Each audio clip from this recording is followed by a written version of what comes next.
Hi, hello. I'm the junior manager here at the restaurant. I'm supposed to walk you through the job as our new security guard. From your resume, I can tell that you're already a well-experienced guard. But, it's protocol, so I have to walk you through the basics anyway. So, let's get started. We have security cameras all around the restaurant, and if you bring up the camera panel, you'll be able to view the feed from each camera by pressing the camera buttons on the minimap. Now, our lights are always off during the night, obviously because it'd be a waste of power to leave them on all night. So to actually see something on the cameras, you can activate the camera system's night vision mode. You activate night vision by clicking on the button of whatever camera you're currently viewing. So for example, say you want to see what's on camera 1. You bring up the camera panel, you click on the button that says Cam 01, and then to use night vision, you click on Cam 01 again. Once night vision is activated, you can click on any of the other cameras and view them with night vision as well. And you turn it off the same way you turn it on. Now, night vision takes more power than regular vision, so make sure you use it sparingly. Your first priority as a security guard here is to keep an eye on the animatronics. Those are really expensive machines, and we do not want them stolen. And you keep an eye on them through the cameras. We have quite a few animatronics here at Fullgame. There's of course the cats Candy and Cindy, there's Chester the chimpanzee, there's the penguins, just lots to tell you. So, you also have 3 security doors to your office, each of which can be closed by pressing the door button by each door. These are here in case you're in some sort of danger, but personally I just use them to shut myself off from the world when I need a break. But don't let me be a role model on that one. You need to remember that closing these doors takes power, and the longer they're closed, the more power they drain. Now, I know that sounds kinda backwards, but you have to trust me on that one. I think it's something about the doors having an automatic fail-safe feature in case the power gets cut off, so they open up if there's no more power. All I know for sure is that they do use more and more power the longer they're closed, so you don't want to keep them closed for too long of a time. Now, the reason I keep mentioning the power is because the restaurant uses a backup power generator at night, which only has a certain amount of use in it. So anything from viewing the cameras to using the security doors takes power. You can see how much power you have left on the computer on the desk in front of you. Try not to run out of power. If you do though, you won't be stuck in the office since the doors will always open up anyway. Oh, and one last thing. The animatronics aren't completely turned off at night, so they might start walking around a bit. But just be careful not to let any of them into the office, cause we have stuff in there we don't want damaged or anything. So don't bother with the ticket booth door, they won't attempt to get in from there. That should be all. You'll hear from me again on your next shift. Have a good night.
Hey there. I put up a note today to gather some intel on the animatronics from the other employees.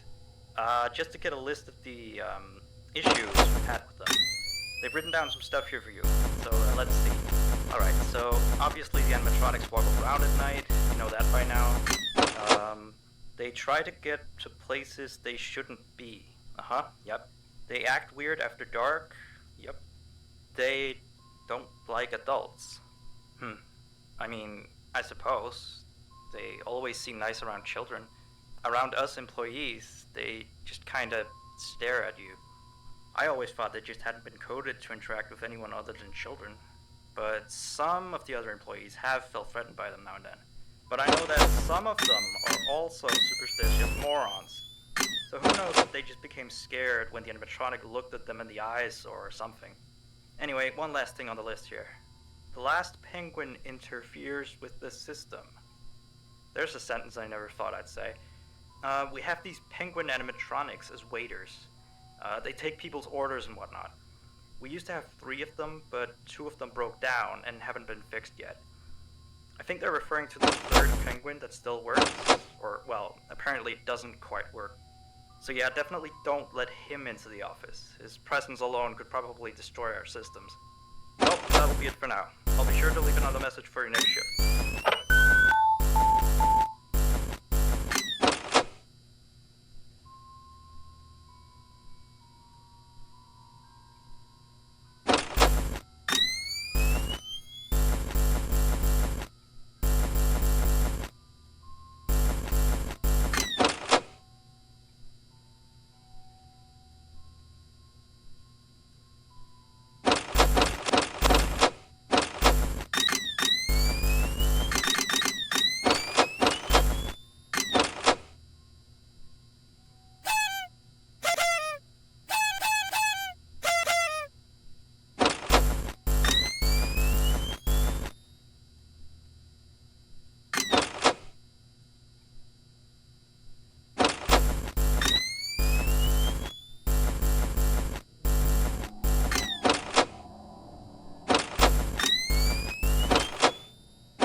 here I see.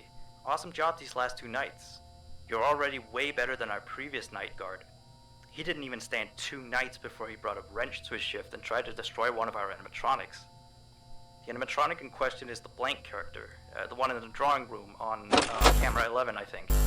Yeah, I'm surprised he still works. And despite the holes and the fact that his left arm and the back of his head is missing, the kids still really like him. Anyway, ever since that day, Blank's been acting almost more strange than the other animatronics.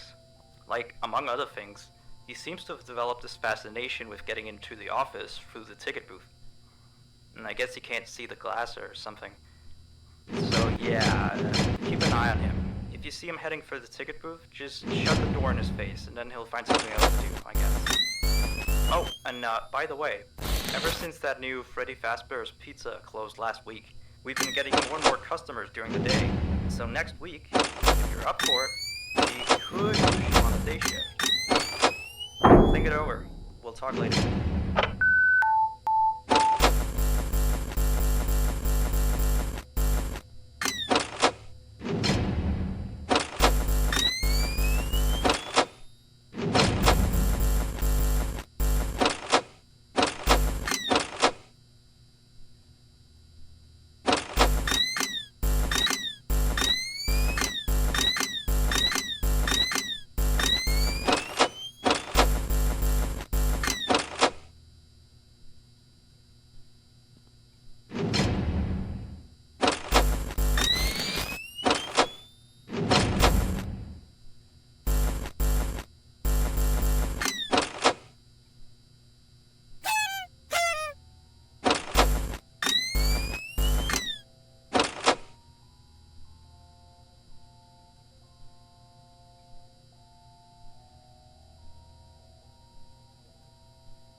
So real quick, we had an old animatronic version of Candy, but before we got these new shiny ones.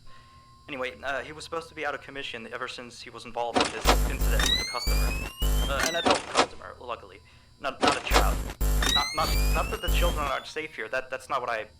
Anyway, our technician has tried to fix him up for some time, and he wants me to warn you that old Candy might start walking around as well. He should be in parts and service. That's camera 10, I believe. Keep a real good eye on him. He's quite big, so just be careful around him. That's all. Keep up with good work. Oh, and I heard you took the day shift offer. Nice.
have 2 new messages. Hello again. So, the big boss man told me to inform you about our off-limit areas.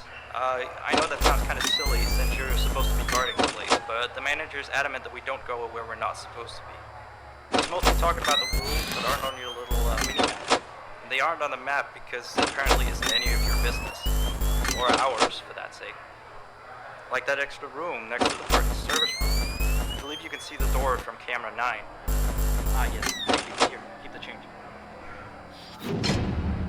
Excuse the sound of my delicious latte. Anyway, the manager says it's just a storage room, but I've of course heard many stories from my superstitious colleagues. So it's either an extra kitchen, a staircase to a secret underground tunnel, or it's where he puts his bowling equipment because he doesn't want his wife to know he's still bowling. Of course, I don't believe it's anything special, to be honest. I overheard him talking about the room once. He mentioned something about some old, unused stuff. Maybe he's hiding a smile in there. Who knows? Yeah. Anyway, I am all out of time. See you next week.